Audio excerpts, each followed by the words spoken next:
Let's go back to John Chambers, Silicon Valley, those 4 good precepts from the Officer Candidate School of the U.S. Marine Corps at Quantico, Virginia.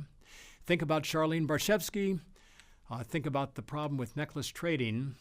And now we're going to do a bit of a deeper dive into a very difficult circumstance. Take me about 5 minutes to describe it, and then I've got 4 or 5 questions I'm going to throw at you. So absorb the information as we go forward, in that I'm going to take all that we've done up to this point and ask you to apply what we learned from Silicon Valley, from John Chambers, from the U.S. Marine Corps, from Charlene Barshevsky, from Ann Livermore, from Charles Ialachi, and beyond, to interpreting the good and timely decisions that are going to be made as the team drops. There's the DZ, the drop zone you see now, and as they are on the ground, and I'll do this in non-metric, the drop zone is about 1 mile from the fire. The fire, again, scope very small by Western U.S. fire standards. It's about 30 acres, small fire.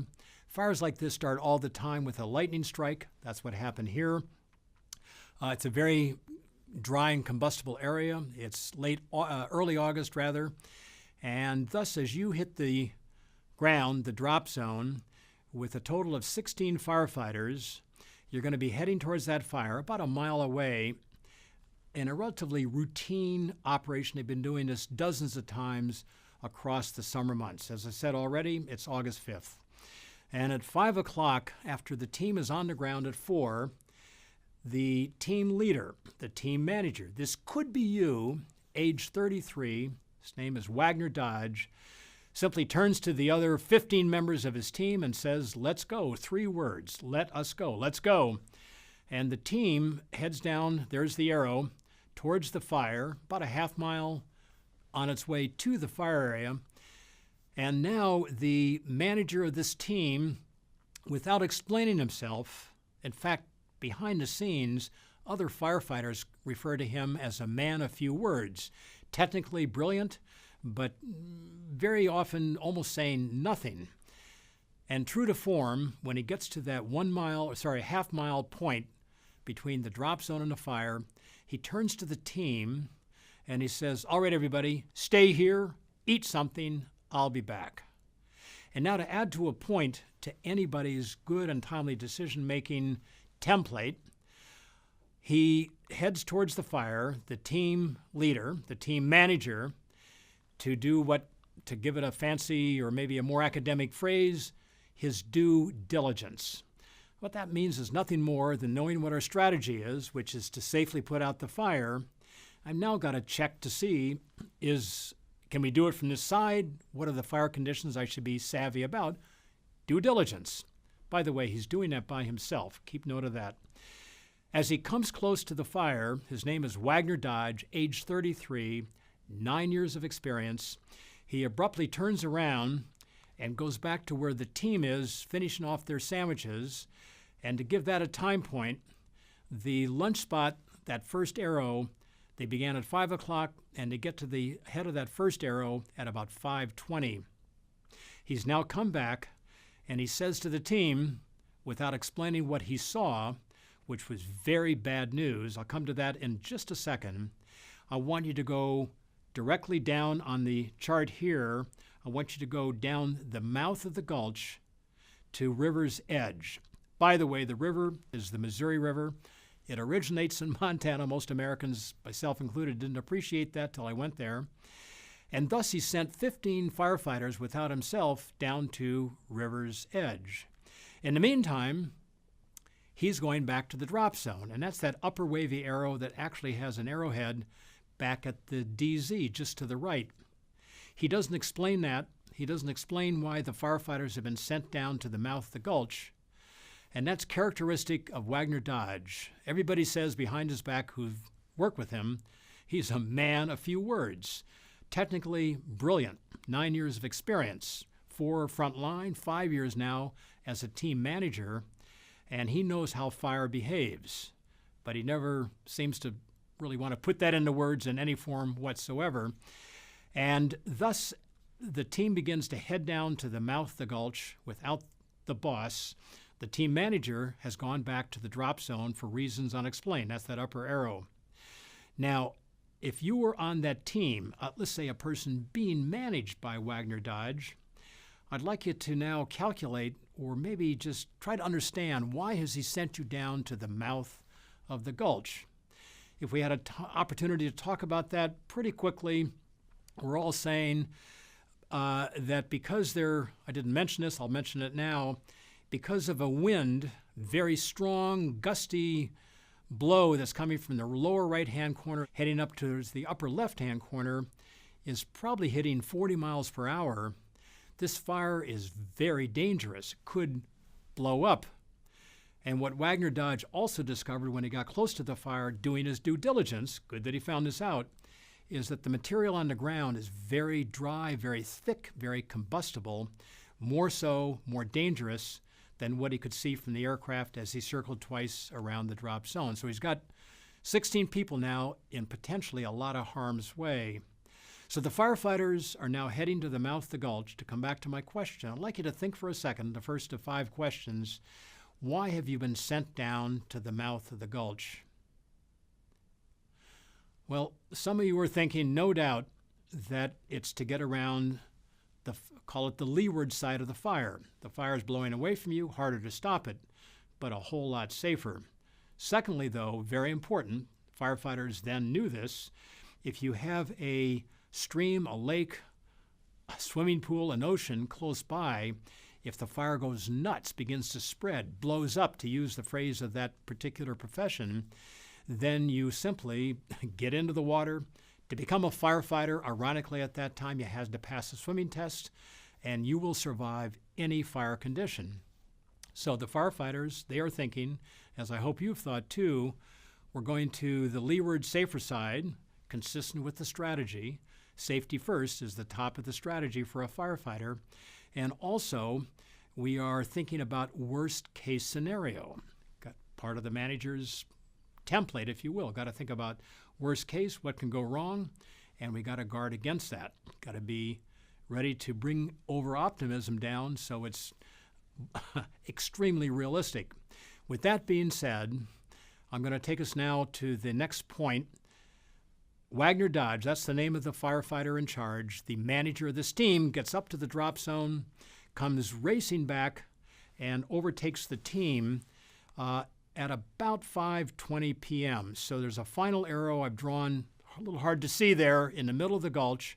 They're almost to water's edge, and now Wagner Dodge, the team manager, has resumed his place at the front of his a total of 16 firefighters.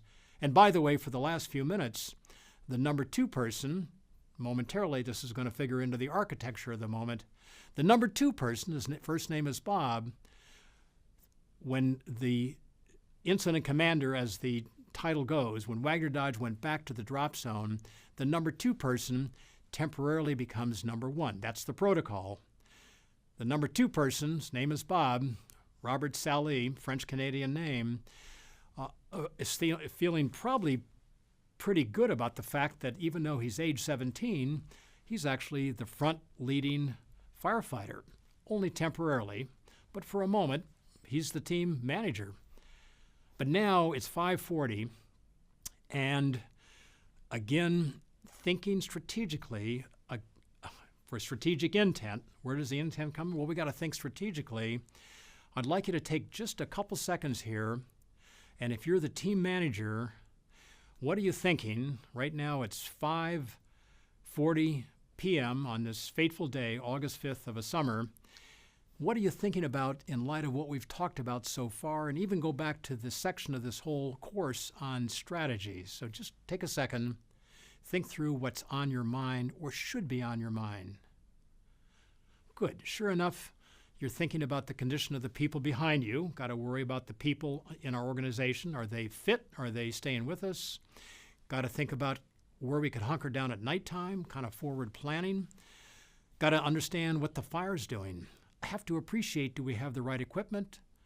And is there a need maybe for backup, more firefighters? Because this fire, with a 40-mile-an-hour wind, threatens to become a much larger inferno. And unfortunately, in a few minutes we just paused ever so briefly to think strategically and make our next good and timely decision, that fire misbehaved. Just like humans, sometimes fires are unpredictable, and instead of going up towards the upper left-hand corner, that fire has cut off our escape to the river. We're not getting to that water. And now, speaking of good and timely decisions, Wagner Dodge, 5:40 p.m., abruptly turns and begins to head actually back up towards the drop zone. And in his head now are grave concerns about their, in a sense, entrapment behind a wall of fire. It's about 100 feet vertical. It's about 1,000 degrees Fahrenheit. It's got a big wind coming up its backside. And so he doesn't hesitate to take action. Good and timely decisions here. He says to number 2, remember his name is Bob, Bob, drop everything, get rid of it, throw it down, and now stay with me. It's going to be a run for our lives. You got that, Bob? Pass it down the line. Well, can you imagine? Got some summer volunteers. They're all firefighters, but a few people have only been at this business for 8 or 9 weeks. They haven't heard this before. Word passes down the line, and they are really moving now up towards the drop zone, really. Where else can they go? And at this point, Wagner Dodge, though, makes a final terrible discovery. He kind of knew this, of course, but just didn't put it all in a broader context, that he's coming out now of a forest. And so far, no problem in a sense, because a fire will cut through a forest, a stand of trees, at about 4, 5, 6 miles an hour. Most people can outrun that on a sustained basis, even going uphill, which is what they've been doing, of course. But now, all of a sudden, Wagner Dodge, everybody else strung out behind him, some feet away, appreciates that he's leaving the forest and he's coming into an open area that is populated, covered with thick, shoulder-high, bone-dry prairie grass. I think intuitively we know the problem. He knew it technically. A fire in prairie grass can spread through it at 15 to 20 miles an hour. It feels like the grass is blowing up. It's not. The fire just moves at a pace nobody can outrun under the circumstances. We're uphill. We got big boots on. If you do a 4-minute mile, you're doing 15 miles an hour. You've got to do 20 miles an hour going uphill, thick grass, heavy combat boots on. You're not going to do it. And so for the moment, Wagner Dodge stops right now, probably 5:49 p.m., and takes a match out of his pocket and starts a small fire right there, a little red dot. Fire spreads out through the grass, becomes a burning ring of grass. Wagner Dodge steps back, takes a running dive through that burning ring, untouched by the flames really, and now he's in the middle. He's a man of few words, so he's not going to explain his actions, but Bob, the number 2 guy, can see that the boss, the team manager, is starting a fire up in the grass. And it spreads out, it spread out very quickly, and the boss now has gotten inside a burned out area. I'd like you to take just a moment to think about what's the purpose of that fire. Unexplained, but you can imagine Bob is trying to understand what's the boss doing. We've got plenty of fire coming up our tailpipe. Why does Wagner Dodge want to put more in the landscape in front of us? A couple seconds pass. Wagner Dodge signals to Bob, Bob, get in here now.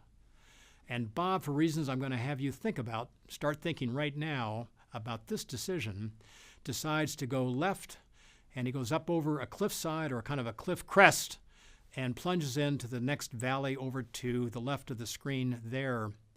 The third firefighter today in this line, sort of like circus elephants almost, is named Walter Rumsey. And Walter takes a look.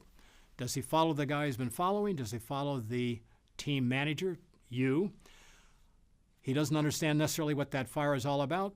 And whatever the thinking is, Walter decides to go with Bob. So very physically, the red dot now has one person, the team manager. 2 people have broken away from the team manager, and they're now down on the other side of a crest. The other 13, with fire increasingly coming up their backside. Their shirts are beginning to smolder from the radiant heat. And I'm going to sum it up with 3 final arrows right here. The final 13, represented by 3 arrows only, take a look at Wagner Dodge and a small burned out area.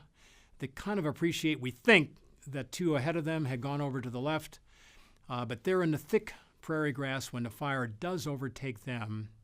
And thus the summary, terrible tragedy. I'm going to ask you now to interpret what happened, the after-action review, looking back on decisions so we can make them better next time.